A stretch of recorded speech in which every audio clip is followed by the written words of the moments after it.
প্রতিবাদ জানাতে পারতেন, ইয়া রাসূলুল্লাহ আপনি কি বলছেন?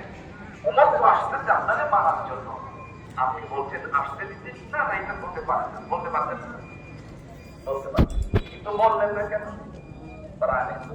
সূরাতুন নিসা ৮০ নম্বর আয়াতে আল্লাহ বলছেন খবরদার বলার অধিকার মান ইউতি'র রাসূল ফাকাদ আতা আল্লাহ ওয়া মান তাওয়াল্লা ফামা আরসালনাকা আলাইহিম হাফিজা।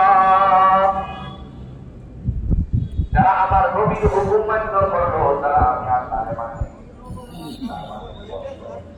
বলছেন আসতে দাও।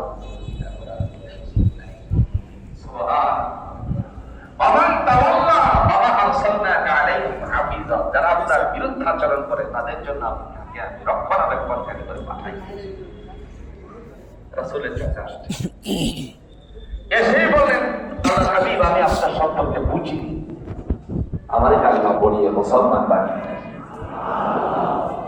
কথা বলার অর্থ এই উদ্দেশ্যকে ঘটনা বলা।